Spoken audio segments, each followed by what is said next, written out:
कि हम पूरी कहानी सिर्फ 2 घंटे में सुनाएंगे तो? जी हाँ, हम आपको पूरी कहानी सुनाने जा रहे हैं। बिग बैंग से आज तक की कहानी। हम आपको पूरी कहानी सुनाने जा रहे हैं। बिग बैंग से आज तक की कहानी। कैसे हमारे ग्रह पर इंसानों का जन्म हुआ, किस तरह से हम स्टोन एज से स्टीम इंजन तक पहुंचे, किस तरह से शहरों और सभ्यताओं के पहले बीज पड़े। हर चीज जुड़ी हुई है और वो रास्ता आप तक जाता है। इतिहास को इतना सब कुछ करने में 1370 करोड़ साल लगे, लेकिन हम आपको हर जरूरी जानकारी देंगे सिर्फ 2 घंटे में।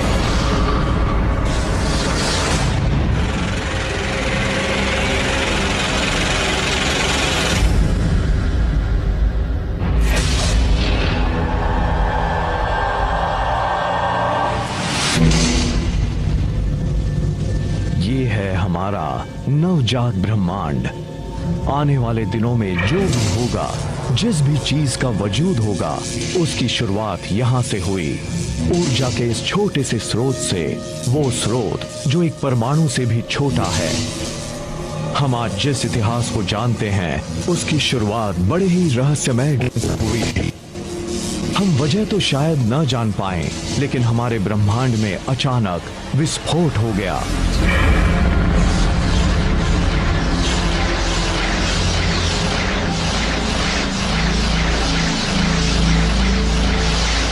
सेकंड के करोड़वें हिस्से में जो चीज परमाणु से भी छोटी थी, वो अचानक एक तारामंडल से भी बड़ी हो गई। पुश!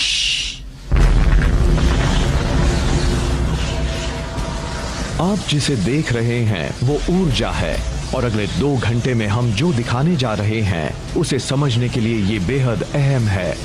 सेकेंड के एक मामूली से हिस्से में बिग बैंग ने इतनी ऊर्जा पैदा कर दी जो आज तक मौजूद है। इतनी ऊर्जा जिससे हर तारा रोशन है, हर जीव को जिससे ताकत मिलती है।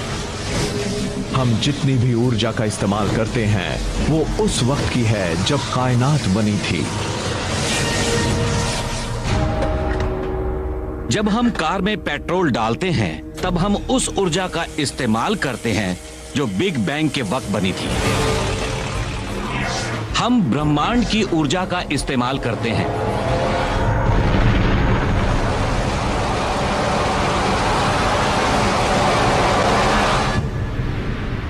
हमारी इस 2 घंटे की कहानी में अभी कुछ ही मिनट बीते हैं, पर इतने में ही 3,80,000 साल बीत गए। अब आप देखने वाले हैं हमारे असली पूर्वजों के जन्म को, पहले परमाणुओं को। ये है हाइड्रोजन। ब्रह्मांड इसकी मदद से ही हमारे आसपास की हर चीज बनाने वाला है। हाइड्रोजन एक बेसबॉल टीम की तरह होती है। हम सोचते हैं कि किस खिलाड़ी को हम टीम में रखें। मुझे एक ब्रह्मांड बनाना है, उसकी शुरुआत हाइड्रोजन से करूंगा, क्योंकि उसमें बहुत ज्यादा गर्मी और दबाव होता है और उससे कई किस्म के परमाणु बनाए जा सकते हैं। पहले परमाणु ब्रह्मांड में उड़ने लगे, लेकिन अच्छी बात यह हुई कि वो बराबरी से नहीं फैले थे, क्योंकि ज्यादा परमाणुओं वाले छोटे पॉकेट्स में शुरुआती ब्रह्मांड को गढ़ने वाले ग्रेविटी ने अपना जादू दिखाना शुरू किया।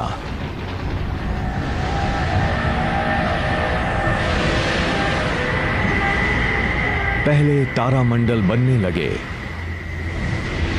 और ब्रह्मांड के अंतहीन राज सामने आने लगे। पूरे इतिहास में जब भी किसी एक जगह पर ज्यादा ऊर्जा और तत्व जमा हुए, वहां जटिल चीजें होने लगीं।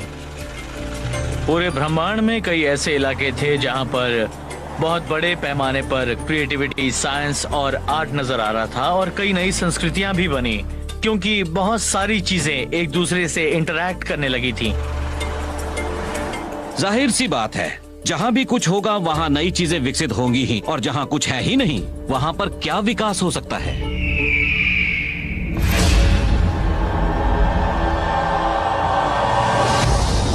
बिग बैंग के 30 करोड़ साल बाद भी नए बन रहे तारामंडलों के अंदर ग्रेविटी लगातार गैस और धूल के बादलों को दबा रही थी, जिससे दबाव और गर्मी बहुत तेजी से बढ़ने लगी।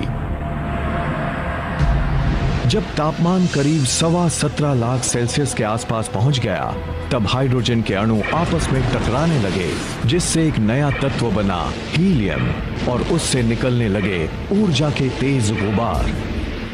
पहले तारे का जन्म हुआ। अचानक ही वहां पर रोशनी की तेज चमक नजर आने लगी, जिससे निकली ऊर्जा ब्रह्मांड में मिलने लगी। पूरा ब्रह्मांड रोशन हो गया।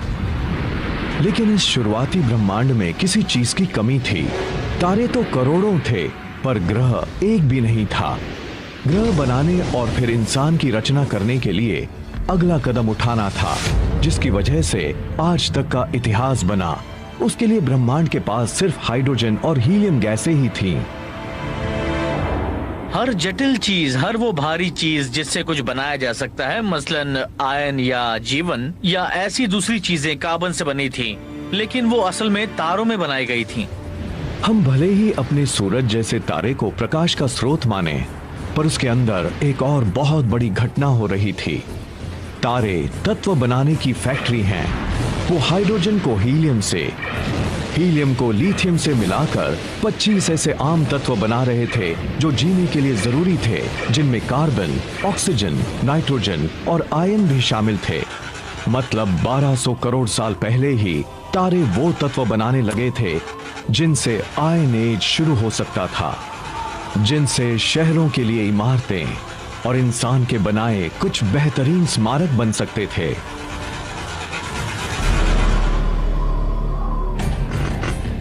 लेकिन स्टैच्यू ऑफ लिबर्टी देखने से पता लगता है कि शुरुआती ब्रह्मांड के सामने अगली चुनौती क्या थी। इस मूर्ति का फ्रेम तो लोहे से बना है, लेकिन इसकी खाल जिस चीज से बनी है वो इतनी भारी थी कि तारों में नहीं बन सकती थी। बात चाहे लेडी लिबर्टी की त्वचा बनाने की हो या शादी की अंगूठी के लिए सोने की या न्यूक्लियर रिएक्टर्स के लिए यूरेनियम की, कुछ तत्व ऐसे होते हैं जिन्हें बिल्कुल अलग तरीके से बनाना पड़ता है।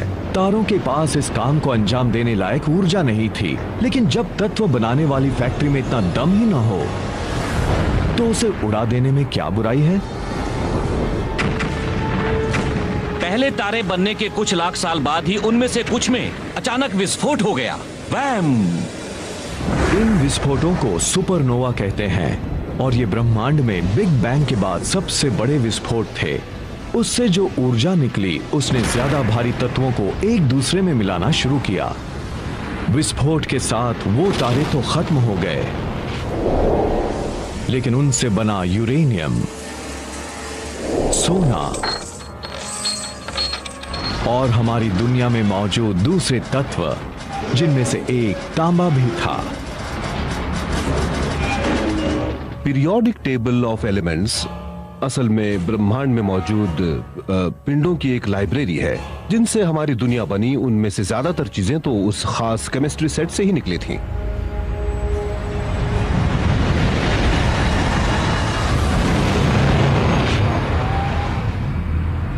सुपरनोवा की वजह से ही आज हम हैं। हमारे खून में आयन है, उस लिहाज से हमारे शरीर के अंदर आज भी सुपरनोवा के कुछ अवशेष मौजूद हैं। वो हमारे शरीर में घूम रहे हैं। हम सभी स्टारडस्ट हैं। तांबा और टिन, ब्रॉन्ज एज। सुपरनोवा के बिना ब्रॉन्ज एज भी नहीं होता। आप दवा की किसी भी दुकान से मल्टीविटामिन की शीशी खरीदिए और उसमें मौजूद तत्वों को पढ़िए। आपको उसमें तांबा मिलेगा, जिंक मिलेगा, सेलेनियम मिलेगा। उसमें हर वो तत्व मिलेंगे जो सिर्फ बन सकते थे अगर सुपरनोवा हो। तारों से बने वही तत्व पृथ्वी पर जीवन के बीज बने और उनसे ही मानव इतिहास की रचना शुरू हुई। लेकिन सफर तो अभी शुरू हुआ था। इससे पहले कि जीव बनते, ब्रह्मांड को हमारे लिए एक घर भी तो बनाना था। सही घर बनाने के लिए हमें हर जरूरी चीज एक जगह पर जमा करनी पड़ती है। ग्रहों के बनने पर भी यही हुआ था। हमारे पास जो चीजें होती हैं उनसे ही ये तय होता है कि वो ग्रह हमारे लिए किस तरह का घर साबित होगा। हर सही चीज जो बहुत तेजी से घूम रहा था और जहां 6 घंटे में ही दिन खत्म हो जाता था। जब हम पृथ्वी के शुरुआती दिनों की बात करते हैं, उस वक्त की जब ये बनी थी, तब हमें पृथ्वी को एक दूसरा ग्रह मानना पड़ता है। सूरज की किरणें यहाँ पिघले लावा पर पड़ती थीं। हर जगह लावा ही लावा था। कुछ जगहों पर ज्वालामुखी की काली चट्टानें भी थीं। पिघली चट्टान में मौजूद तत्व इधर उधर बिखरे हुए थे। किसी को उन्हें सही क्रम में लगाना था। एक बार फिर से ये काम किया ग्रेविटी ने। हल्की चीजें सतह की ओर बढ़ीं और उन्होंने एक सख्त पपड़ी बना दी। भारी चीजें केंद्र की ओर गईं और उन्होंने पिघले हुए लोहे और निकल का एक कोर बना दिया। उस पिघले हुए धातु का घूमता केंद्र एक मैग्नेटिक फील्ड बना रहा था जो अंतरिक्ष तक गया, एक फोर्स फील्ड के तौर पर। यही हमारे होने वाले घर को सूरज के खतरनाक तत्वों से बचाने वाला था। जल्द ही इस मैग्नेटिक फील्ड ने जीवन को बढ़ने का मौका दिया। बाद में उन खोज करने वालों के लिए भी मददगार बना जिन्होंने दुनिया के दोनों हिस्सों को जोड़ा। लेकिन इन सब के लिए पृथ्वी को एक अहम साथी की जरूरत थी।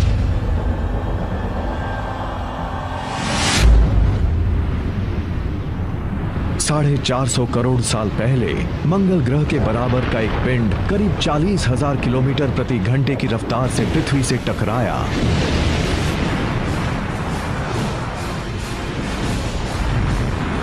पृथ्वी ने उसके ज्यादातर पृथ्वी पर जीवन के विकास के लिए मौसम बेहद अहम है और पृथ्वी का अपनी धुरी पर थोड़ा सा झुका होना भी पृथ्वी पर जीवन को बरकरार रखने के लिए जरूरी है। चांद की ग्रेविटी की वजह से पृथ्वी की घूमने की रफ्तार भी कम हुई, जिससे हमारे दिन अब 6 घंटे की बजाय 24 घंटे के होने लगे।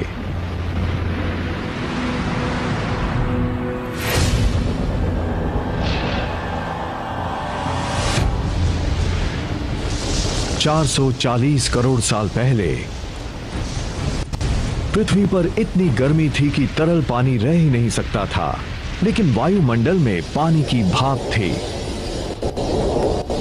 अब सवाल था कि उसे आसमान से नीचे कैसे लाया जाए। जिस किसी दुनिया में जीवन हो, वहां पर थोड़ी बरसात भी जरूरी है।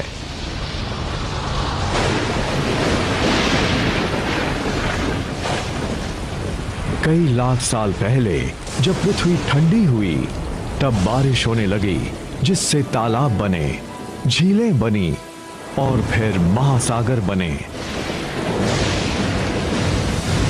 380 करोड़ साल पहले हमारे ग्रह के पास एक चांद था, एक महासागर था, लेकिन वो वैसा नहीं था जैसा कि आज हम देख रहे हैं। इंसान के इतिहास का मंच बनने के लिए पृथ्वी को ऑक्सीजन से भरा वायुमंडल और ऐसे उपजाऊ महादेश चाहिए थे जहां लोग रह सकें, विकास कर सकें। हमारी नई दुनिया को कौन गढ़ेगा? उनमें से करोड़ों करोड़ हमारी त्वचा पर रेंग रहे हैं।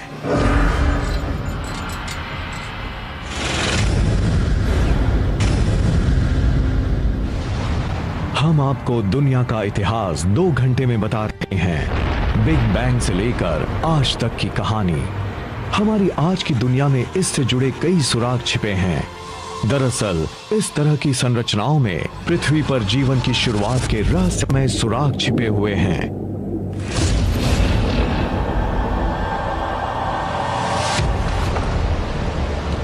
$380 करोड़ साल पहले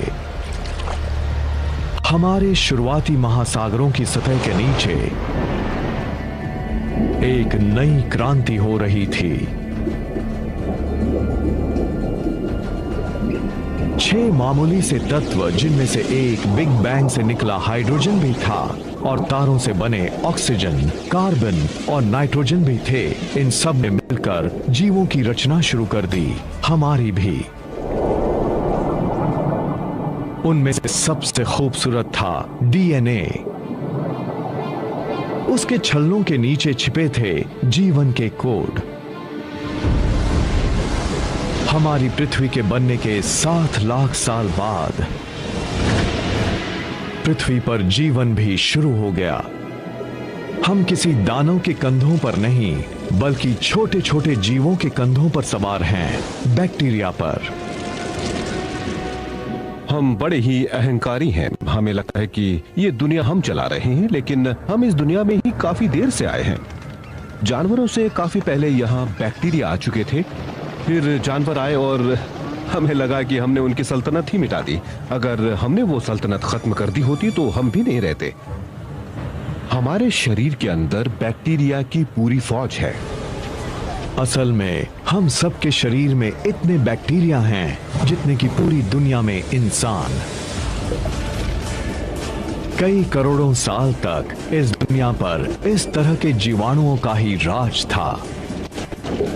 नवजात ब्रह्मांड की तरह शुरुआती जीव भी छोटे और मामूली थे, लेकिन वो संभावनाओं से भरे थे। उसने किस तरह से नए नए रूप लिए, हम उसके बारे में ही देख रहे हैं। उनमें हम भी एक हैं, और ये जानने के लिए हमें वक्त की शुरुआत में जाना होगा। हमने ये तो देखा कि आज जो भी ऊर्जा है वो बिग बैंग से निकली थी। हर जीव को जीने के लिए अपने हिस्से की ऊर्जा चाहिए थी। हम उसे जितना साधते उतना ही उसका इस्तेमाल कर पाते और उतने ही जटिल बनते जाते। बिग बैंग से निकली करीब करीब सारी ऊर्जा हमें सूरज से मिली। करीब 250 करोड़ साल पहले कुछ खास बैक्टीरिया ने महसूस किया कि उस ऊर्जा का इस्तेमाल जीने के लिए कैसे किया जा सकता है। इस कोशिश में उन्होंने दुनिया के इतिहास का सबसे कीमती कचरा भी पैदा किया, ऑक्सीजन। जल्द ही ऑक्सीजन ने हमारी दुनिया को नए सिरे से गढ़ा, लेकिन उसके पहले उसे एक और अहम काम करना था। दुनिया के शुरुआती महासागरों में आयन भरा था। ये तो सब जानते हैं कि जब लोहे से ऑक्सीजन मिलती है तब क्या होता है। मैं एक छोटा सा बैक्टीरियम हूँ। मैंने ऑक्सीजन के अणु बनाए हैं और ये है लोहे का बड़ा सा गोला। ये लीजिए, लगा दी जंग। जंग लगा लोहा महासागरों के तल पर जमा होने लगा।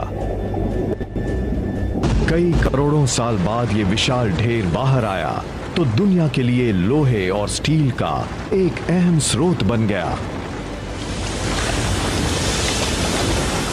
लोहे के उसी ढेर की वजह से बाद में औद्योगिक क्रांति शुरू हुई। इस तरह से ब्रुकलिन ब्रिज और इंडस्ट्रियल एज के दूसरे बड़े लैंडमार्क्स किसी न किसी रूप में पृथ्वी पर जीवन की शुरुआत से जुड़े हैं। जब महासागरों में जंग लगाने के लिए लोहा नहीं बचा, तब ये बैक्टीरिया एक दूसरे काम में जुट गए। उन्होंने इतना ऑक्सीजन बनाया कि महासागर भर गए और वो वायुमंडल में जाने लगी।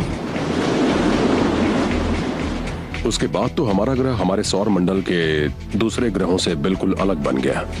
इसके बाद जीवन ने एक लंबी छलांग लगाई। पहली बार कुछ बैक्टीरिया ने ऑक्सीजन के सहारे जीना सीख लिया था। यानी हम जो सांस आज ले पाते हैं उसका इतिहास करीब 250 करोड़ साल पुराना है। करोड़ों साल बाद भी जीव उनके सहारे रहे जिनसे उन्हें फायदा हो रहा था। ऑक्सीजन ने कहानी बदल दी थी। उसकी शक्ति को साध कर जीवों ने ऊर्जा का एक नया स्रोत ढूंढ लिया था, और वो स्रोत उसके पहले के किसी भी स्रोत से 20 गुना ज्यादा सक्षम था। इस नई ऊर्जा के सहारे जीवों ने जो किया वो कहानी हमारे आज तक आती है।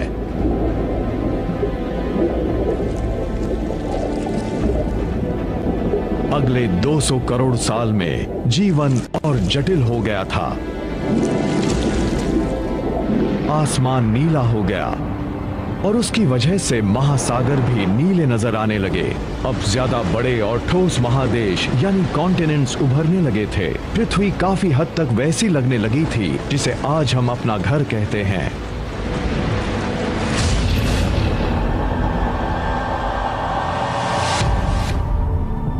$550 करोड़ साल पहले जब पृथ्वी अपना 400 करोड़वां जन्मदिन मना रही थी, तब वायुमंडल में ऑक्सीजन का स्तर 0 से बढ़कर 13% तक पहुंच गया था। आप एक गहरी सांस लीजिए, क्योंकि अब पृथ्वी पर उथल पुथल होने वाली है।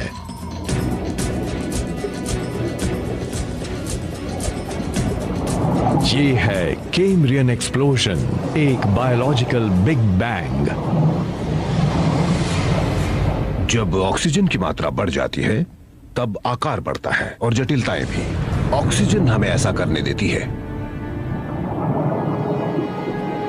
करीब 3 करोड़ साल के इस काल में जानवरों के सबसे ज्यादा और सबसे अहम समूह पैदा हुए।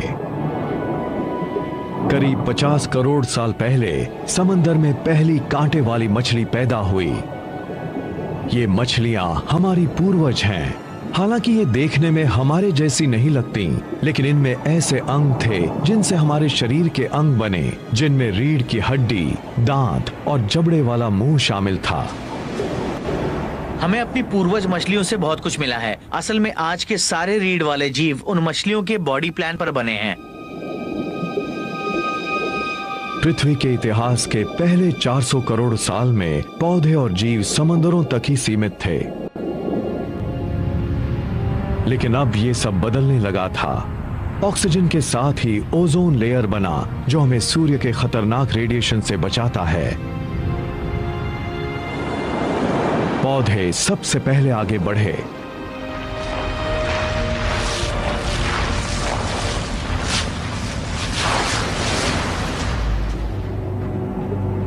करीब 40 करोड़ साल पहले जीव भी आगे बढ़ने को तैयार हो गए। सबसे पहले आए वो एम्फिबियंस, जिनके कई वंशजों में से एक हम भी हैं। जानवरों के विकास के सिलसिले में मुझे जो बात सबसे दिलचस्प लगती है वो है एम्फिबियंस का प्राचीन महासागरों से बाहर आना और जमीन पर आकर हवा में सांस लेना। ये तो वैसा ही है जैसे हमारे दादा के दादा के दादा के दादा समंदर से बाहर आए हों और इस दुनिया का नजारा किया। उसे देखकर उन्होंने कहा होगा, अरे मैं तो यहाँ रह सकता हूँ। उन पेड़ों को, कीड़े मकोड़ों को देखो, यहाँ खाना भी है, मैं यहाँ रह सकता हूँ।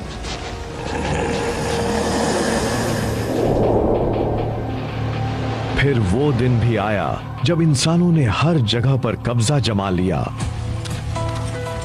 लेकिन इससे पहले कि हम ऐसा कर पाते, हमारे पूर्वजों को पानी से आखिरी रिश्ता भी तोड़ना था, सहवास का। आज के मेंढकों की तरह जो जेली जैसे अंडे देते थे, वो जमीन पर सूख जाते थे। लेकिन कुछ एम्फिबियंस ने इस समस्या का भी हल ढूंढ लिया। वो ऐसे अंडे देने लगे जिसके ऊपर का खोल अंदर की नमी बचाए रखता था। इसके साथ ही हम महासागरों से जमीन पर आ गए और एम्फिबियंस से रेप्टाइल्स बने। कोई जीव समंदर से करीब 500 या 1000 किलोमीटर दूर हो सकता था, पर इसके बावजूद उसके अंडे में महासागर का अंश मौजूद रहता था। ये बड़ी अहम बात थी। इसके साथ ही महासागरों से उनका संपर्क टूट गया। अब वो धरती की दूसरी जगहों पर बसने लगे।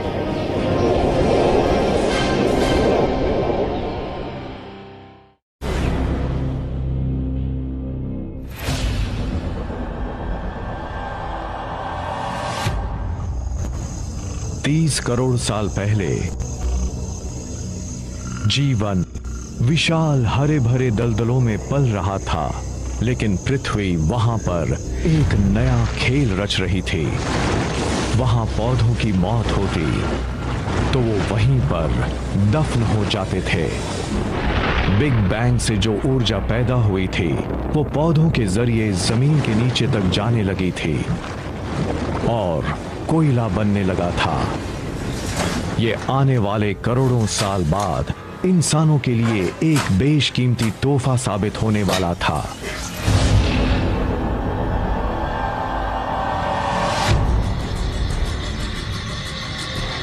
पच्चीस करोड़ साल पहले एक तबाही आई। और ये पृथ्वी के शुरुआती दिनों के बाद किसी ज्वालामुखी का बहुत बड़ा तांडव था। वायुमंडल में कार्बन डाइऑक्साइड भर गई और उसके बाद कैम्ब्रियन एक्सप्लोजन के बाद अलग अलग जीवों का जो विकास शुरू हुआ था वो थम गया। पृथ्वी पर रहने वाली 70% प्रजातियां खत्म हो गईं और इतने बड़े पैमाने पर हुई मौतों को कहा गया पर्मियन एक्सटिंक्शन। पृथ्वी पर इस तरह के विनाश तो होते ही रहे हैं। पिछले 50 करोड़ साल में कम से कम 5 बार ऐसी तबाही आई है जिससे पृथ्वी पर से सबसे अहम प्रजाति ही खत्म हो गई। ये भी ताश की गड्डी को फेंटने जैसा ही है जिससे नई प्रजाति पैदा होती रहती है। उस वक्त भी एक नई प्रजाति पैदा हुई, डायनासोर की। अगले 16 करोड़ साल तक डायनासोर पृथ्वी पर राज करते रहे। उसी दौर में पृथ्वी पर सख्त लकड़ी के पहले जंगल पैदा हुए और 400 करोड़ साल बाद चांद की ग्रेविटी की वजह से पृथ्वी पर 24 घंटे का दिन होने लगा। डायनासोर के शुरुआती काल में दुनिया भर की जमीन एक ही जगह जमा थी जिसे पैंजिया कहते थे, लेकिन अब वो अलग होने लगी थी। अफ्रीका साउथ अमेरिका से अलग हो गया, अटलांटिक महासागर सामने आया और उससे बनी मानव इतिहास की सबसे मजबूत सरहद, वो सरहद जिसने नई और पुरानी दुनिया को अलग कर दिया। इस बात में शक नहीं कि डायनासोर काल के सबसे बड़े जानवर ट्राइसेराटॉप और टी रेक्स ही थे, लेकिन कुछ बेहद अहम जीव उनके पैरों के आसपास भी घूम रहे थे। अगर हम अपनी जड़ों को ढूंढने की कोशिश करें तो पाएंगे कि हम रेंगने वाले विशाल भारी भरकम जीवों के बीच रहने वाले श्रू जैसे छोटे स्तनधारी जीव थे। उस वक्त हमारे जैसे स्तनधारी जीव खास अहमियत नहीं रखते थे। हम अपनी जान बचाए रखने के लिए डायनासोर के अंडों की चोरी भी करते थे। तो डायनासोर के सामने हम कुछ भी नहीं थे। 16 करोड़ साल के डायनासोर काल के इतिहास की सबसे बड़ी बात यही थी कि हम उनसे जंग हार चुके थे, स्तनधारी हार चुके थे। हम एक छोटी बिल्ली जितने बड़े थे। 16 करोड़ साल तक मझोले, बड़े, थोड़े बड़े, विशाल और बहुत बड़े जीव के नाम पर सिर्फ और सिर्फ डायनासोर ही मौजूद थे। उनके सामने हमारा कोई वजूद नहीं था। लेकिन तभी बाजी फिर से पलटने वाली थी।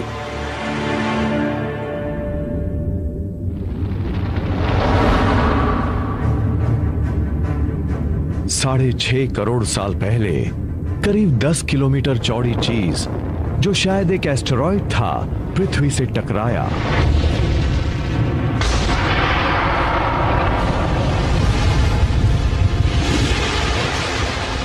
धूल के बादल ने सूरज को ढक लिया, तापमान गिर गया। पृथ्वी पर रहने वाला 25 किलो से ज्यादा वजन का हर जीव खत्म हो गया। डायनासोर का काल खत्म हो गया। डायनासोर ने हमें सबसे बड़ा तोहफा दिया था, अपनी मौत का तोहफा। जब वो खत्म हुए तो स्तनधारियों को बढ़ने का मौका मिला। डायनासोर के खत्म होने के कुछ ही साल बाद पहले वानर पैदा हुए। वो सही मायनों में वानर थे।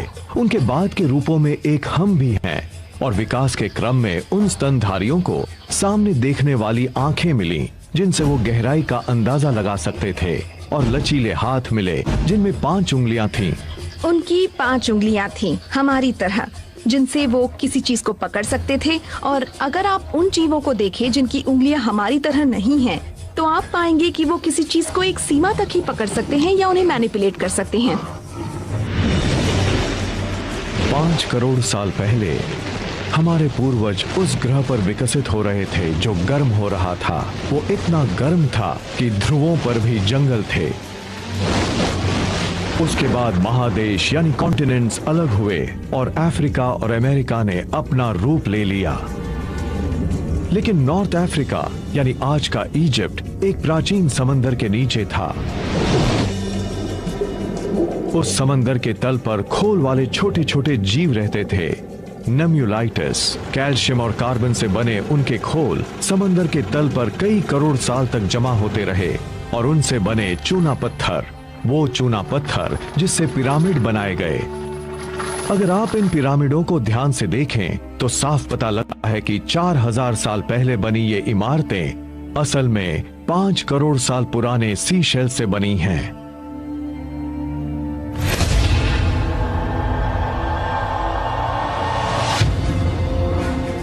1 करोड़ साल पहले पृथ्वी वो रूप लेने लगी थी जिसे हम आज देख रहे हैं।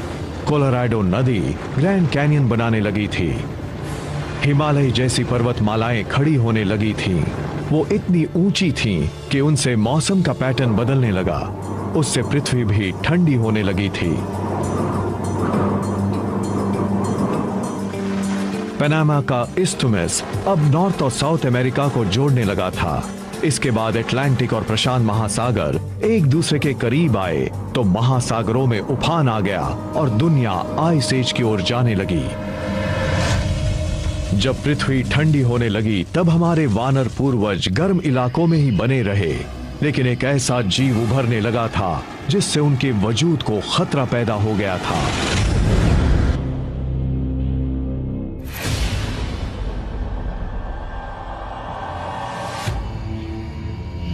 सत्तर लाख साल पहले हमारे वानर पूर्वज पेड़ों पर चैन से रहते थे, लेकिन उनके आसपास के इलाकों पर हमले होने लगे थे। इस नए खिलाड़ी ने भी मानव इतिहास पर उतना ही असर डाला जितना कि पृथ्वी के किसी और जीव ने। आप शायद इस बात पर यकीन न करें, पर हमारे वजूद के लिए एक चीज बेहद अहम थी और वो चीज थी घास। दुनिया के करीब हर इलाके में एक ही वक्त पर घास के मैदान नजर आए। अफ्रीका के सवाना हो, यूरेशिया के स्टेपलैंड्स हो, या फिर नॉर्थ अमेरिका के प्रेरीज, या फिर अर्जेंटीना के घास के मैदान। घास दुनिया में हर जगह थी। ईस्ट अफ्रीका में घास के मैदानों ने हमारे वानर पूर्वजों के जंगल के घरों में घुसपैठ कर ली थी। जब पेड़ कम बचे और उनके बीच दूरी बढ़ गई, तब हमारे पूर्वजों को उसके मुताबिक ढलना पड़ा। वानरों ने देखा कि एक ही पेड़ पर बहुत ज्यादा वानर रह रहे हैं, जबकि वहाँ खाने की कमी है। तब उन्हें खाने की तलाश में एक जगह से दूसरी जगह पर जाना पड़ा और उन दो जगहों के बीच थे घास के मैदान। अब वहां तक पहुंचने का एक तरीका तो था बेतहाशा भागो और दूसरा तरीका यह था कि घास के मैदानों में खाने की जो चीजें हैं उनका ही फायदा उठाओ, वही खाओ। इसके बाद कुछ वानर तो इस वीरान नए घर में आ गए। ये जगह उन वानरों के लिए ज्यादा अच्छी थी जो 2 पैरों पर चलते थे। वो लंबी घासों के ऊपर से सिर उठाकर अपने दुश्मनों पर नजर रख सकते थे। 2 पैरों पर चलना एक बहुत ही अहम विकास था, क्योंकि उससे दोनों हाथ खाली रहते थे। हाथों ने भी मानव इतिहास को गढ़ा है।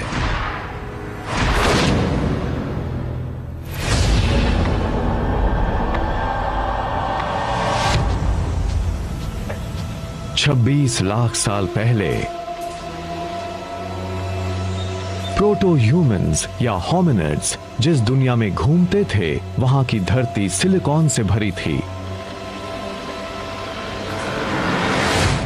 वो करोड़ों साल पहले तारों के केंद्र में बना था और सिलिकॉन पृथ्वी के केंद्र में दूसरा सबसे बड़ा तत्व था।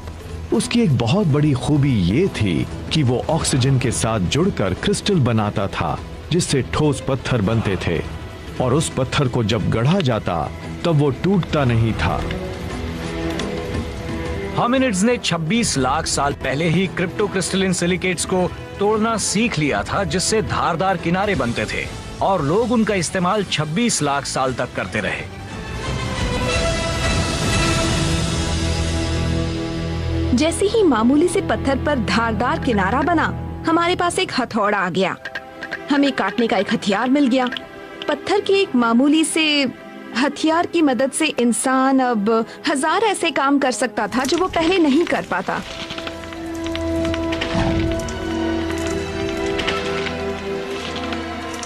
उस छोटी सी टेक्नोलॉजी ने हमारे पूर्वजों को वो हुनर दे दिया था और उसका फायदा हमें भी मिला। सिलिकॉन से पहला टेक्नोलॉजिकल रेवोल्यूशन शुरू हुआ और हम स्टोन एज में पहुंच गए। लाखों साल बाद हम उसकी मदद से हाथ से इस्तेमाल होने वाले औजारों का प्रयोग करने लगे और सिलिकॉन की एक और रासायनिक खूबी ने उसे फिर से टेक्नोलॉजी के चरम पर पहुंचा दिया था। इंसान बनने की दिशा में हमारा जो अगला कदम था वो हमारी पृथ्वी में छिपा एक गहरा राज था। पूरे ब्रह्मांड में सिर्फ पृथ्वी के पास ही वो खास शक्ति थी।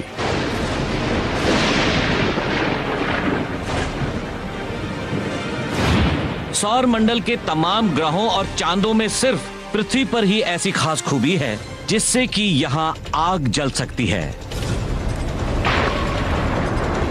दूसरे ग्रहों और चांदों पर बिजली और लावा है, लेकिन सिर्फ पृथ्वी पर ही 2 ऐसी चीजें हैं जिनसे आग जल सकती है। एक तो है पेड़ पौधों से मिलने वाला ढेर सारा ईंधन और दूसरी है वायुमंडल में मौजूद ऑक्सीजन जो लपटों को भड़काती है। अगर यहाँ आग नहीं जल पाती तो हम आज भी भटकते ही रहते। होमो सेपियंस ने आग के इर्द गिर्द अपनी दुनिया बनाई थी।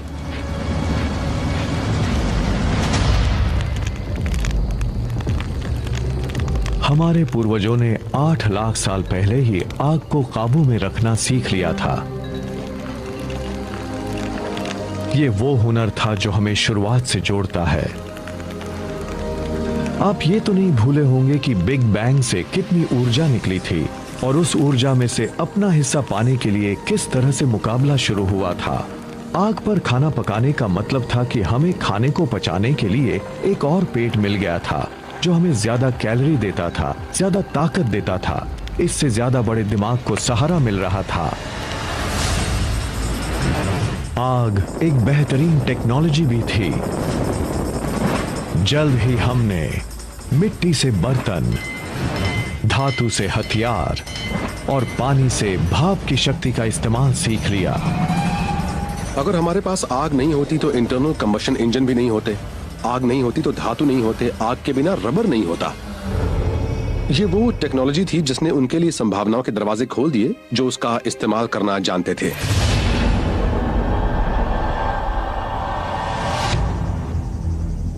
दो लाख साल पहले आज के इंसान ने अपना रूप ले लिया था। लैरिंग्स यानी आवाज की जो नली हमारे पूर्वजों में ऊपर थी वो नीचे आ गई थी। अब वो ज्यादा जटिल आवाज निकाल सकता। हमने बोलना शुरू कर दिया था। पहली बार कोई जानकारी एक से दूसरे इंसान या एक से दूसरी पीढ़ी तक पहुंचने लगी थी। इंसानों ने दुनिया के दूसरे जीवों के मुकाबले ज्यादा अहम फायदा पा लिया था। हम कह सकते थे कि दादी ने कहा है अगर हाथी नजर ना आए तो हम ज़ीब्रा का शिकार कर सकते हैं। मेरी मौसी कह रही थी कि उनके मौसेरे भाई को नदी के दूसरे किनारे पर पानी का एक सोता दिखा है। इससे सबको फायदा होता था क्योंकि तब कोई भी बता सकता था कि उसे उस खास जगह पर कौन सी नई चीज मिली है। भाषा की वजह से हम एक अकेले कंप्यूटर की बजाय नेटवर्क्ड कंप्यूटर्स बन गए थे और हर जानकारी बांट सकते थे। अब किसी को किसी के अनुभव के सहारे नहीं रहना था। अब हर इंसान किसी और से वो जानकारी पा सकता था जो उसके पास थी। ये बहुत बड़ा फायदा था और कोई और जीव ऐसा नहीं कर सकता था। एक प्रजाति के तौर पर इंसान ज्यादा समझदार हो गया था। अब पूरी दुनिया खेल का मैदान बन गई थी और हम खेलने को तैयार थे। 1 लाख साल पहले इंसान कहीं जा सकता था। हमारे पास फुर्तीले हाथ और प्राचीन हथियार थे। हम बात कर सकते थे, आग को काबू में रख सकते थे। अब हम अपने अफ्रीकन घर को और बड़ा कर सकते थे। उस रास्ते पर चल सकते थे जो लाखों सालों में बना था। महादेश यानी कॉन्टिनेंट्स खिसके तो अफ्रीका और यूरेशिया जुड़ गए और उससे बनी एक बहुत बड़ी जमीन जिसका नाम था अफ्रो यूरेशिया। वो करीब 8.5 करोड़ स्क्वायर किलोमीटर में फैली थी, चांद की सतह से दुगनी जगह में। शुरुआती इंसानों के लिए इसका मतलब था कि वो आधी से ज्यादा दुनिया पैदल ही पार कर सकते थे। इंसानों के दूर दूर जाने से बहुत बड़ा बदलाव आया। हम उन वानरों में से एक हैं जो एक ही वक्त पर एक से ज्यादा महादेशों में रहते थे। इसकी वजह से हम उन चीजों से बचे हुए थे जिनकी वजह से वानरों के मुकाबले दूसरे बड़े स्तनधारी हमेशा के लिए खत्म हो गए। यह हमें खत्म होने से बचाता था। दूर दूर बसना एक्सटिंक्शन इंश्योरेंस था। लेकिन जब दुनिया हमारे लिए रास्ते खोल रही थी, तभी ग्रह हमारे लिए एक मुसीबत बन गया। आइस एज शुरू हो गया। ग्रह अब हमारी पहले से ज्यादा कड़ी परीक्षा लेने लगा था। करीब 50,000 साल पहले ग्लेशियर नॉर्थ पोल से आगे बढ़ने लगे थे। उसी वक्त दुनिया की खोज पर निकला इंसान चाइना और ऑस्ट्रेलिया तक पहुंच गया। 30,000 साल पहले होमो सेपियंस पहली बार यूरोप पहुंच गए। 20,000 साल पहले जब बर्फ अपने चरम पर थी, तब इंसान अपनी खोज में नॉर्थ ईस्ट साइबेरिया के बर्फीले टंड्रा तक पहुंच गया। हालांकि आइस एज कड़ी परीक्षा ले रहा था, फिर भी इंसान हर उस हुनर का विकास कर रहा था जिससे कि वो सच्चे मायनों में इंसान बन सके। इसके सुराग छिपे हैं इन सिंबल्स में। हमने बौद्धिक रूप से एक बड़ी छलांग लगाई थी और अब हम इस बात से परे सोचने लगे थे कि हमें जीना है। जब हम इन सिंबल्स वाले विचारों को देखते हैं तो यही कह सकते हैं कि एक जीव इंसान था जो हमारे जैसा ही था। जब हम किसी तस्वीर को देखते हैं, किसी गाय की, तब सब यही कहते हैं कि वो गाय की तस्वीर है, क्योंकि जब हम किसी चीज को देखते हैं तभी ये कह सकते हैं कि हाँ, ये इंसान है। जो लोग या जीव हमारी तरह सोचते हैं वो दुनिया को भी वैसे ही देखते हैं जैसे कि हम। उस पल के बाद मानव इतिहास दुनिया के किसी और मुकाबले बहुत तेजी से बदला था। जब पृथ्वी का ज्यादातर पानी बर्फ में कैद हो गया, तब महासागरों का स्तर 100 से 125 मीटर नीचे चला गया। इंसानों के फैलने की आखिरी बाधा भी मिट चुकी थी।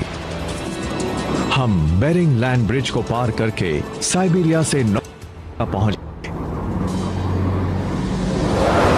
हम दुनिया के इतिहास की कहानी सिर्फ 2 घंटे में सुना रहे हैं और 1 घंटे में ही 1300 करोड़ साल से ज्यादा का वक्त गुजर गया।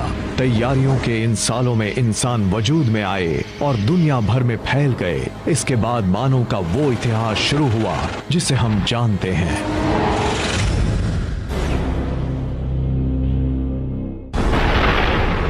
दुनिया का हमारा इतिहास वक्त की शुरुआत में एक बिग बैंग के साथ शुरू हुआ था। फिर हमने करीब 1400 करोड़ साल का सफर तय किया। इंसान इस मंच पर अहम भूमिका निभा रहा था, इसलिए यह जानना जरूरी है कि उस इतिहास में हमारी भूमिका कितनी छोटी सी है। इस बात को आसानी से समझने के लिए हम 1400 करोड़ साल के इतिहास को 14 साल का इतिहास मान लेते हैं। उस लिहाज से देखें तो हमारी पृथ्वी सिर्फ 5 साल पुरानी है, यानी ब्रह्मांड के इतिहास का करीब 1/3 हिस्सा। बड़े बड़े जीव करीब 7 महीने पहले पैदा हुए थे। उस पैमाने पर डायनासोर करीब 3 हफ्ते पहले खत्म हुए। इंसान का पूरा इतिहास सिर्फ 3 मिनट का है। आधुनिक औद्योगिक समाज, औद्योगिक क्रांति वगैरह सिर्फ 6 सेकंड पहले की बात है। इससे तो मुझे यही पता लगता है कि ब्रह्मांड के पूरे इतिहास में इंसान बस कुछ देर के लिए ही आया है। इंसान ने कुछ देर के लिए ही सही, पर अपनी चमक दिखाने के लिए करोड़ों साल तक इंतजार किया था। तारे और ग्रह धीरे धीरे तत्वों को सही क्रम में लगा रहे थे। ताकि हम इंसानों का इतिहास लिखा जा सके।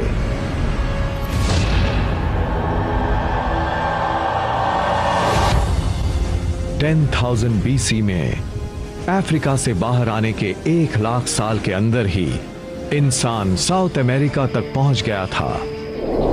वहां इंसान का सामना आइस एज की मुश्किलों से हुआ, लेकिन हमारी मौत नहीं हुई, बल्कि हमने खुद को उस माहौल में ढाल लिया। हम ज्यादा समझदार हो गए थे। उसके बाद हमने पूरी दुनिया में अपनी बस्तियां बसा ली, समंदर किनारे से पहाड़ की चोटियों तक,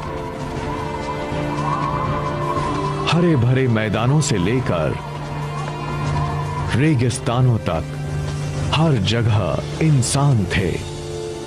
हमारे सबसे करीब पूर्वज चिंपैंजी ट्रॉपिक्स में रहते थे। वो सिर्फ ट्रॉपिक्स में ही रहते थे, लेकिन इंसानों ने पूरी दुनिया को अपना घर बना लिया था। आइस एज ने ऐसे नए रास्ते बनाए जिससे इंसान दुनिया भर में फैलते चले गए, लेकिन तभी बर्फ पिघलने लगी और महासागरों का स्तर एक बार फिर से बढ़ने लगा। इंसान अपने अपनी जगह पर 2 अलग अलग दुनिया में फंस गए और वो उन इलाकों में जो कुछ भी मिल रहा था उनके सहारे जीने की कोशिश करने लगे। जब ग्लेशियर पिघले तो उनसे झील, नदियां और खाड़ियां बनी। उसके बाद वो नक्शा बना जिसे हम जानते हैं। अफ्रीका में तेज बारिश की वजह से लेक विक्टोरिया और लेक एल्बर्ट का पानी बढ़ा, जिससे इजिप्ट में नील नदी बन गई। यूरेशिया में दूसरी नदियां बनी। आज के इराक यानी तब के मेसोपोटामिया में टाइग्रिस और यूफ्रेटिस नदियां बनी। आज के पाकिस्तान में इंडस नदी का जन्म हुआ। चाइना में येलो और यांगसी नदियां बहने लगी।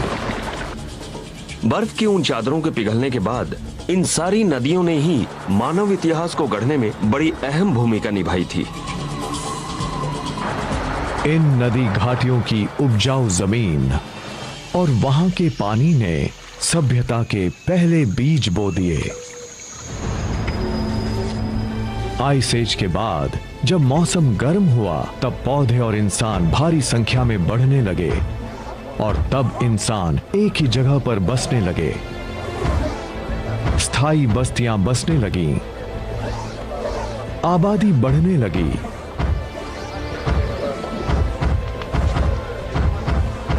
जब खाने वालों की संख्या बढ़ी तब हमारे पूर्वज भी समझदार हो गए। अब उन्हें अपने आसपास के इलाकों से ज्यादा खाना जमा करना पड़ रहा था। अब एक नई खोज ने पृथ्वी और इंसान के रास्तों को बदल दिया था। हमने बीज लगाना सीख लिया था। वो बीज उसी पौधे के थे जिसने लाखों साल पहले हमें वानर से इंसान बनाया था। मानव इतिहास में सबसे बड़ी भूमिका निभाने वाला वो पौधा था घास। घास का बीज बहुत छोटा होता है, उसे खाते नहीं हैं। अब मैं एक जंगली भैंस का शिकार करूं या घास खाऊं, जाहिर है शिकार ही करूंगा। लेकिन कमाल की बात ये थी कि घास के बीज दुनिया की सबसे अहम फसल बन गए। उसे उन संग्रह और शिकार करने वाले लोगों ने हजारों साल तक नजरअंदाज किया था। लोगों ने उनका इस्तेमाल तब शुरू किया जब उनके सामने और कोई चारा नहीं रहा। घास की जिस प्रजाति को हम अच्छी तरह से जानते हैं, पहचानते हैं, वो है गन्ना, गेहूं, जौ और राई भी घास की ही प्रजातियां हैं। हर तरह का अनाज घास की ही एक किस्म है। इसका मतलब है कि वो सिर्फ हमारी शान बढ़ाने वाले लॉन तक ही सीमित नहीं थी, वो एक ऐसा खाना भी थी जिसके सहारे पूरी सभ्यता टिकी हुई थी। उससे ही हमें सबसे ज्यादा कैलोरी मिल रही थी। एक बार फिर से बात आती है बिग बैंग की। हर जीव की कहानी का केंद्र है वो ऊर्जा जो उस महाविस्फोट से निकली थी और जिससे हम सभी अपना हिस्सा पाना चाहते थे। जिस तरह से ऑक्सीजन ने हमें बढ़त दिलाई, आग ने हमें ज्यादा कैलोरी लेने की ताकत दी, उसी तरह से खेती भी ऊर्जा के क्षेत्र में एक क्रांति थी। संग्रह शिकार करने वाले इंसान को जीने के लिए करीब 25 स्क्वायर किलोमीटर में भागना पड़ता था। इतनी दूरी में उसे जीने लायक पौधे और गोश्त मिल जाते थे, लेकिन एक किसान सूरज की ऊर्जा की मदद से उस इलाके के सिर्फ 10वें हिस्से में ही अपनी जरूरतें पूरी कर लेता था। पिछले आइस एज के बाद जब मौसम गर्म हुआ तब दुनिया में करीब आधा दर्जन जगहों पर खेती की जाने लगी थी। लेकिन भौगोलिक रूप से देखें तो पौधों और पालतू बनाने लायक जानवरों का सबसे बड़ा समूह नजर आया मध्य पूर्व के उपजाऊ इलाकों में। मिडिल ईस्ट में कई किस्म के जीव नजर आने लगे थे और उन जीवों को पालतू बनाया जा सकता था, जीवों को भी और पौधों को भी। बात जब जानवरों की आती है तो नाम आता है सूअर, भेड़ और बकरियों का। पौधों के मामले में गेहूं की 2 किस्में, राय, जौ, मसूर, अंजीर जैसी चीजों की खेती दुनिया के इस छोटे से हिस्से में की जा रही थी। फर्टिल क्रेसेंट के मुकाबले बाकी के अफ्रो यूरेशिया के सब सहारन अफ्रीका और अमेरिका जैसी जगहों पर जीवों की पालतू बनाने लायक प्रजातियां बहुत कम थीं।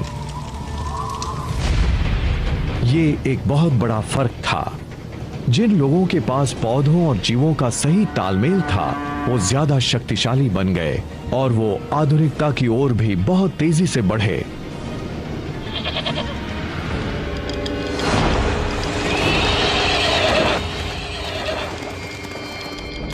One animal that gives any human who can tame it an almost unbeatable edge is the horse.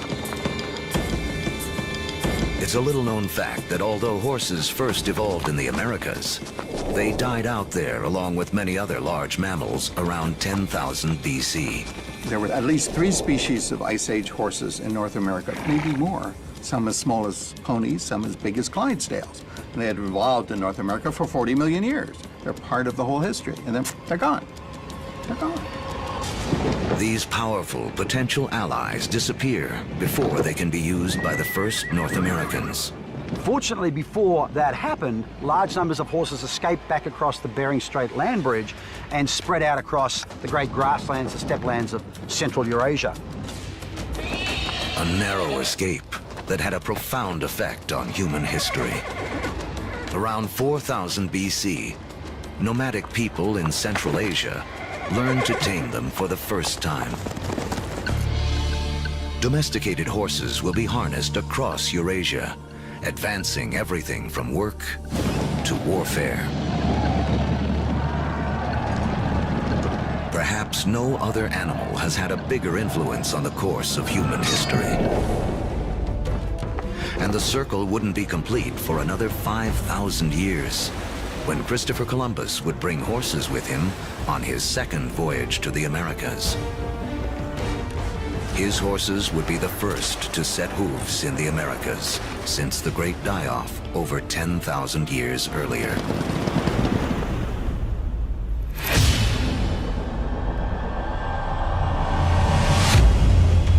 "6,000 years ago, domestication of animals and plants sets the stage for the next phase of human history.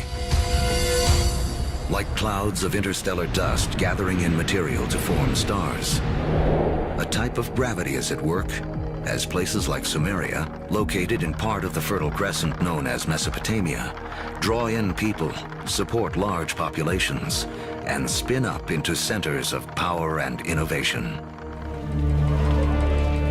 By 3000 BC, some of these Sumerian settlements can truly be called our first cities. One of them, Uruk, has around 50,000 people living in less than 1 square mile. A population density that rivals modern-day New York City. Humans have become so efficient at deriving energy from domesticated food that this land area, which would have supported only a single hunter-gatherer, now can support thousands. But a change in diet also triggers a new dependence. Once you move to agriculture, you are depending for 80–90% of your calories on perhaps 1 or 2 species. In the case of the Middle East, wheat and barley. In the case of wheat and barley, they both ripen at about the same time. Humans have to gather the seeds at the same time. So now we have our food for the year that has arrived in one hit. It's like getting your salary paid once a year. You need to record it, you need to plan, because if inevitably your crop fails, you have famine. and you're not going to have another go for another 12 months.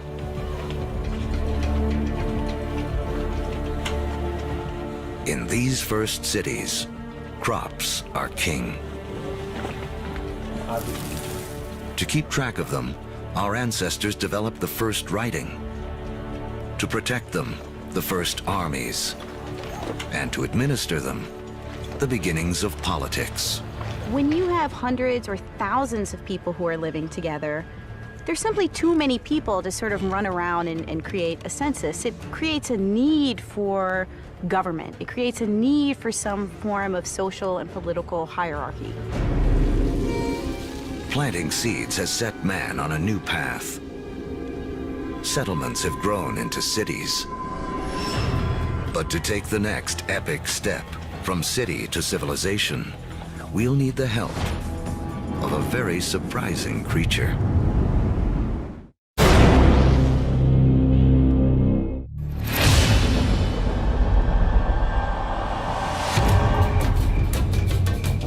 "5,000 years ago, after wandering the earth for more than 100,000 years, mankind has begun to settle down.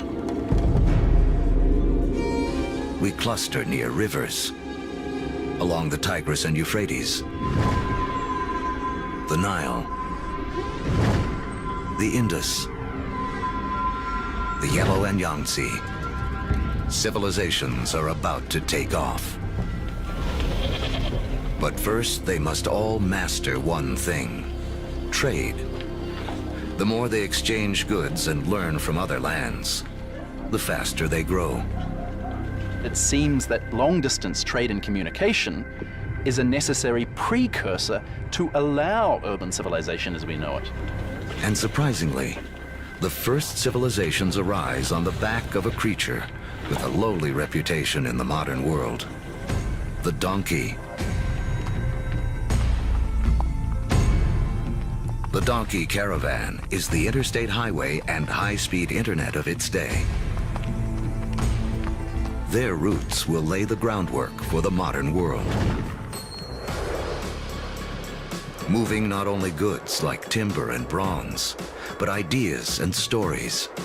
The civilizations they connect will be some of the first described in the Bible. The caravan routes converge at the Persian Gulf, where they link up with ships that carry goods to India. It essentially brought these civilizations together into great cultural and material exchange, and really was the beginning of the trend towards globalization. It is a key to understanding how our world works to this day. Just like the first civilizations, we trade and form networks. These networks form hubs. And throughout history, being at that hub has meant one thing. The amount of ideas, the amount of cargo that passes through a region seems to have a direct correlation to how powerful and important they are. By 2000 BC, humans have gone from humble huts to massive monuments. In Africa, great pyramids arise on the banks of the Nile. The first stages of Stonehenge rise up in ancient Britain. And back in Sumeria, artificial temple mounds called ziggurats climb ever higher toward the heavens. To cement these massive structures together, the builders of Sumeria turned to a substance that oozes from seepages along the Euphrates River. It's called bitumen. Used as asphalt in the modern world, it is the first petroleum product to be exploited by mankind. While bitumen is highly prized, the lighter, thinner substance oozing from the ground along with it is considered a nuisance by the ancients because it catches fire so easily. The ancients call it naphtha. We call it gasoline. And it's one of the first indications of the vast oil fields that will one day turn the cradle of civilization into a center of wealth and warfare. The legacy of these first civilizations can be seen in surprising ways. The Sumerian counting system was based on the number 12 rather than 10. which is why we divide our days into two 12-hour blocks, our hours into 60 minutes, and our minutes into 60 seconds. The Sumerians also likely invented the wheel, which eventually leads to another innovation that will change the course of man, the chariot. Thus bringing together the Sumerian invention of the wheel, right, with the domestication of the horse that had occurred amongst these nomadic peoples into this really formidable piece of military technology. Around 1200 BC, a chariot-driven clash of civilizations cuts off trade routes for copper and tin, the metals we need to make bronze tools and weapons. But luckily, the stars have made us an alternative: iron. Now, metalsmiths make a crucial discovery. By working at higher temperatures, they can release the power of this ancient metal. Easier to sharpen and 700 times more common on Earth than copper. It is a game changer. Humanity enters the Iron Age.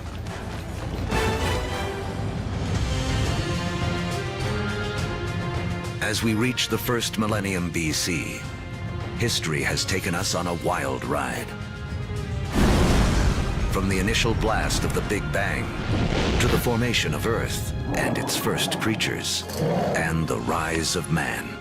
We've seen the Ice Age create bridges to spread mankind around the world, then strand us on different continents, leaving us to survive on what we have at hand.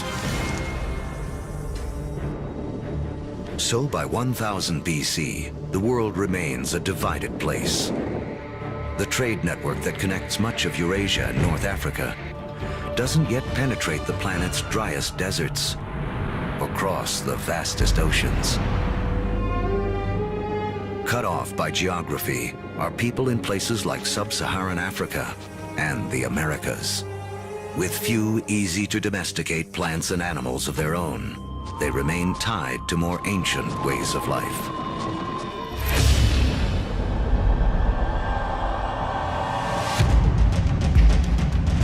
In 600 BC, the cavalry have arrived. Humans ride into battle on horseback for the first time. We've seen that just taming a horse gives man a massive advantage. Now, pairing him with iron weapons makes him nearly unstoppable. These advances in technology, they don't just make a fighting ability possible. They make empires possible. And that is the story of the next several millennia. With new technology and improved logistics, empires spread, uniting massive land areas under a central control. As empires grow, so do new beliefs. One interesting phenomenon we see with the rise of these empires is this idea of monotheism, this idea of a universal God that develops over time, and it's just a phenomenon.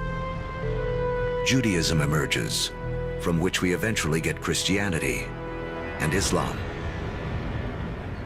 Buddhism and Hinduism also arise. The 5 major religions today are all rooted in this remarkable era. Although empires spread, some great powers remain isolated. The rise of the Himalayas 50 million years earlier has left China cut off from trading with the rest of the world. But that is about to change. Around 100 BC, a Chinese emperor sends an envoy to the West in search of alliances. The routes he travels will become the Silk Roads, a massive trade network that connects China across Central Asia to the Roman Empire. China has joined the world. As far as we know, no Chinese trader ever met a Roman, no Roman ever met a Chinese trader, at least during this first period of the Silk Roads. But this vast trade then began to explode. Between about 100 BC and about 200 AD, we have 3 centuries of trade and cultural exchange on a level that has not been seen before in human history. But this new human network also unleashes hidden dangers.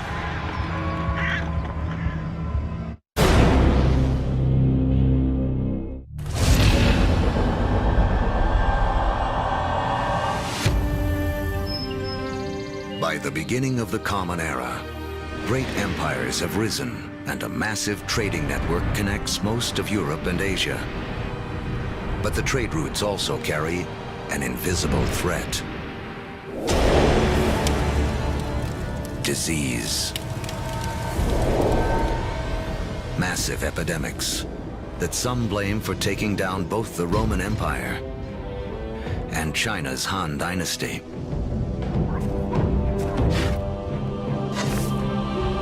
But these networks also lead to the spread of religion. In 312 AD, the Roman Emperor Constantine converts to Christianity, paving the way for it to become the dominant religion of Europe and the West.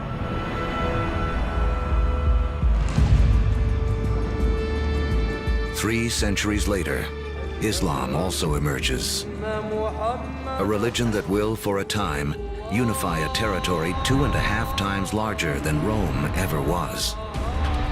Arab trade will drive innovation for the next 1,000 years and expand the global network to places it has never gone before. The Arabs are sitting in the middle of Afro-Eurasia. There are Arab traders who are sailing off to China. There are Arab traders who are traveling all the way to the Atlantic Ocean. So they are sitting in the middle of the hub. One secret to Arab trade: the camel. A creature whose ancestor, like the horse, escaped across the Bering Land Bridge out of North America. A caravan of 6 camels can lug as much as 2 tons of cargo as far as 60 miles a day. Twice the load of a donkey caravan in half the time.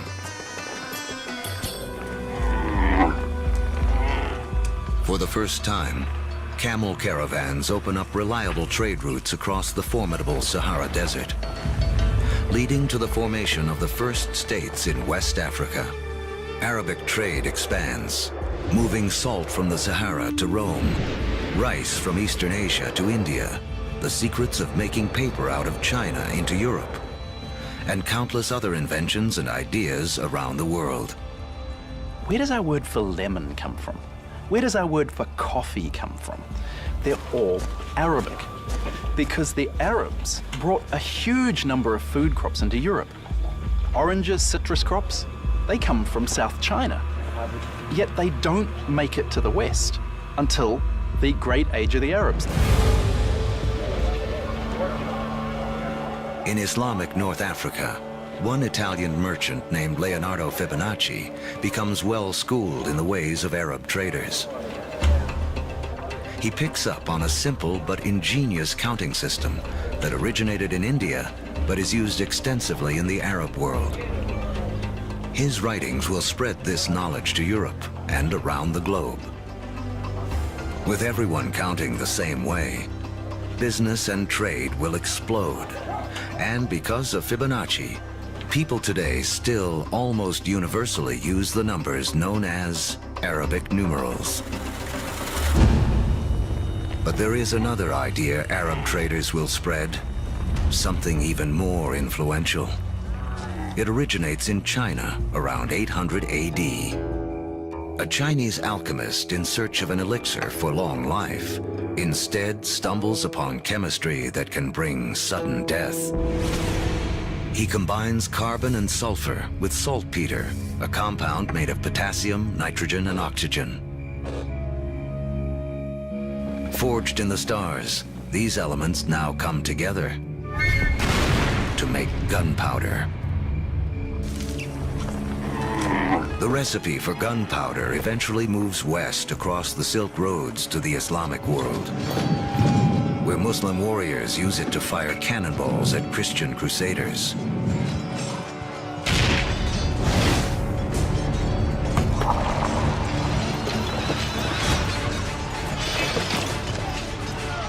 Europeans pick up on the idea, embracing and perfecting gunpowder weapons.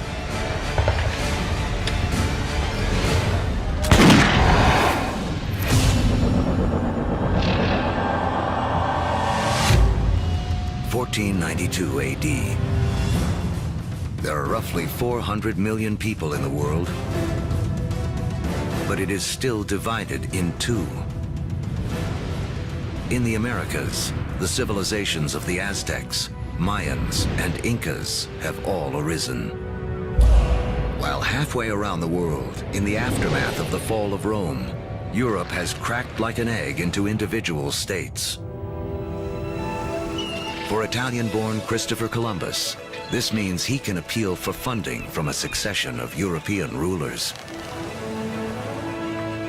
Until he finally convinces the King and Queen of Spain to back his expeditions. It has taken all of Earth's history to make Columbus's journey possible. For tacking into the wind, he uses triangular sails, a technology copied from the Arabs. To guide him, the compass, an invention from China. And guiding the needle, a magnetic field formed with the core of the planet itself. Although Columbus is looking for a new way to sail to India, what he does instead is finally and forever connect the two halves of the world. The voyage is not just significant in American history. As you'll see, it's a pivotal event in all of human history. Nothing will ever be the same.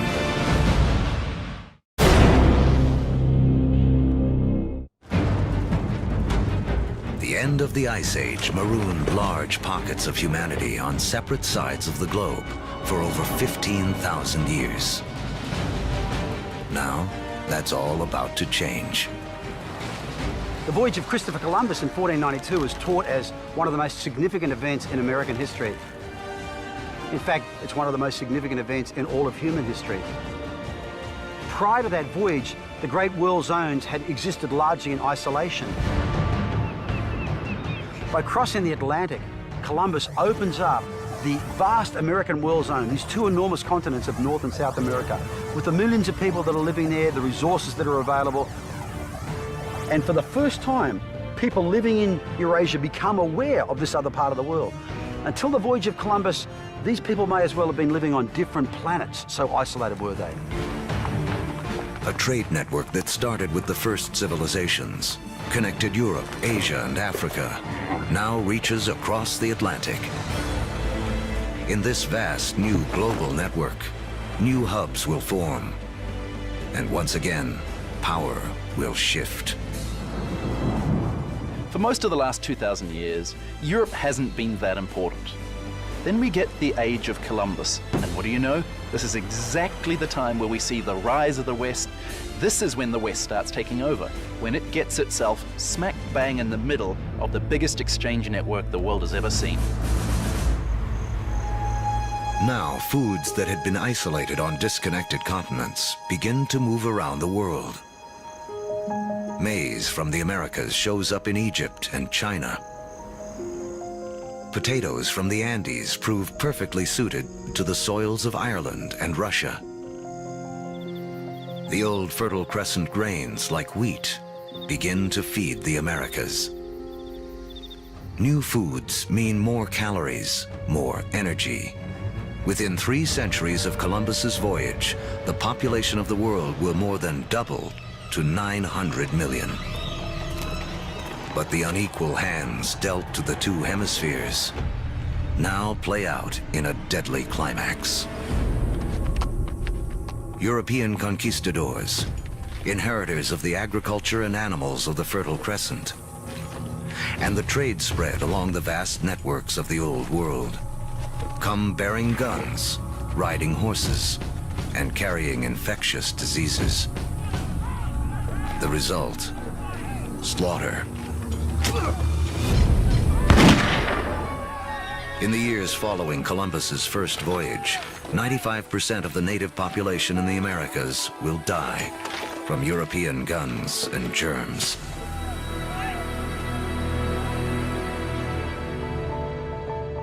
Once the hemispheres are connected, nothing can ever be the same. Take the incredible story of sugar. Chemically, it's the only source of fuel for our brains, a substance we are programmed to crave. Raw sugar comes mostly from sugar cane. Once again, a grass will play a central role in the story of mankind. First cultivated more than 6,000 years ago in Asia, Europeans discovered sugar in the Middle East during the Crusades and carried it home. Europe was hooked. But there's virtually nowhere in Europe where sugar can grow.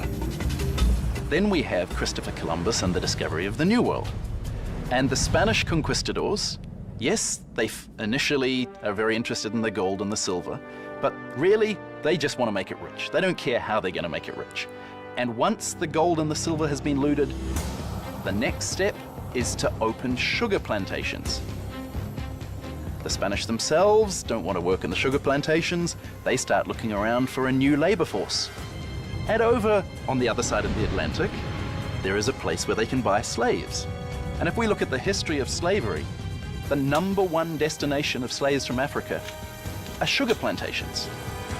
So the history of sugar shapes the development of history through the Middle East, through the Crusades, through the conquest of Mesoamerica, and even the history of slavery from Africa to the Americas.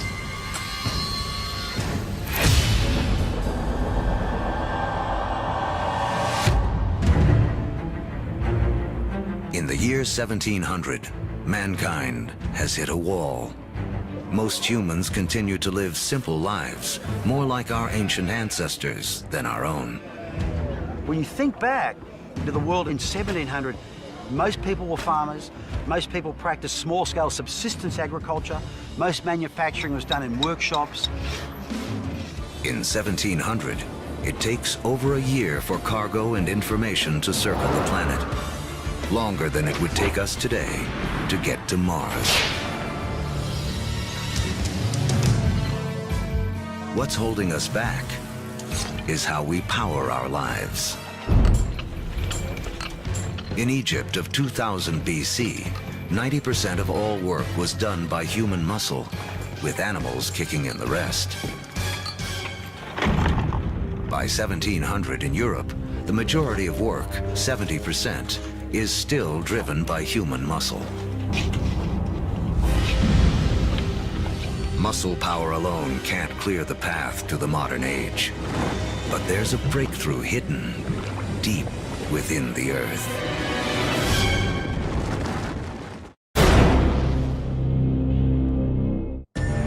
As our history of the world in 2 hours races towards a close, mankind has hit a wall. Human progress is stalled by the limits of our muscle. To break through, we'll need a new way to power our lives and the entire history of the world. Remember that billions of years ago, iron from exploding stars was gathered up into planet Earth during its formation. Thousands of years ago, man started using this iron for tools and weapons. To keep our forges burning, we began cutting down our forests. Now, 300 years ago in Britain, iron is in high demand, and the trees are running out. The British need a new source of fuel, and thanks to the decayed remains of ancient ferns, they have one. Coal. But coal itself won't power mankind into the modern world. There's one more fateful twist in the story. As the quest for coal takes miners ever deeper into the ground, water begins flooding the tunnels. To pump out the water, a new invention is needed. In 1712, Thomas Newcomen produces a pump powered by burning coal, and driven by steam. Newcomen's machine is the first practical steam engine. It is this combination, energy and engine, fuel and machine, that will free man from the limits of his own muscle and change the world. The Industrial Revolution begins. Along with political revolutions in America and later France, this technological revolution forever transforms the landscape of the world. And before long, the Atlantic world has become the new economic, therefore cultural, therefore political, therefore military leader, and will utterly dominate global geopolitics from that moment to this. Trains thunder across the countryside. By the 1870s, the internal combustion engine has arrived, and the Germans invent its killer app, the automobile. Oil, the substance which the ancients considered too flammable to be of any use, becomes the most important commodity on the planet, fueling even more innovation. The telegraph and telephone move messages at lightning speed. With electricity, mankind reclaims the night from darkness. The hub of power has shifted. In 1800, Europeans and their descendants controlled 35% of the land on Earth. By 1900, they control 85%. By the 20th century, fossil fuels and the internal combustion engine have amplified everything, including warfare. That technology meant that military power and military conquest was something that could be international in a way that it had never been before. In the 20th century, almost 3 times as many people are killed as a result of war as in the previous 2,000 years of human history combined. The application of the industrial skills, the industrial technologies of the 18th century reached their culmination, I think, with these extraordinary events. And it's all being driven again by the micro-fossilized bodies of organic entities that disappeared into ancient swamps millions and millions of years ago. The Industrial Revolution also allows the human population to explode. It has taken 200,000 years of human history, from the dawn of man to the year 1900, for the population to reach 1.6 billion. Now, within the 100 years of the 20th century, it nearly quadruples to more than 6 billion. The 20th century is the most extraordinary moment in human history. Never before have we seen change on such a scale.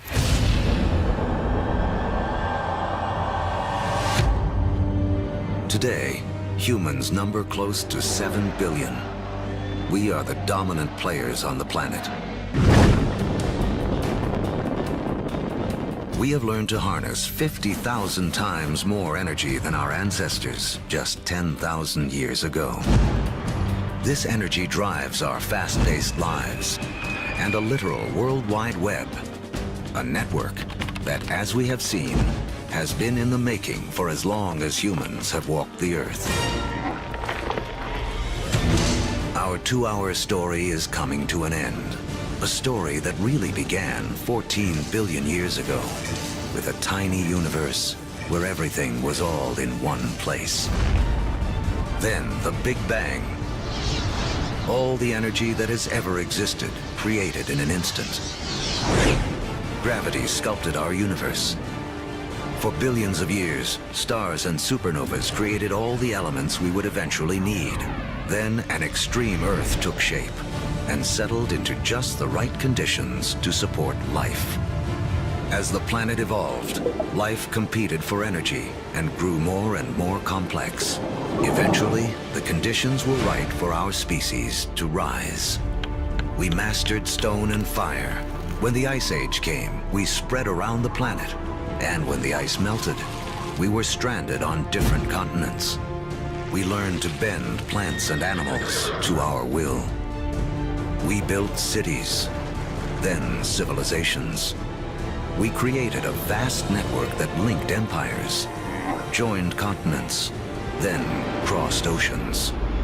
Just when it seemed we had reached our human limit, we found the energy and technology to carry us into the future. On Earth, the seeds of the past have bloomed into a present filled with energy and creativity. The stories of billions of lives have played out against the backdrop of a universe almost too vast to comprehend. In everything that we do, in all that we are, we remain living monuments to the past as we continue to make history every day.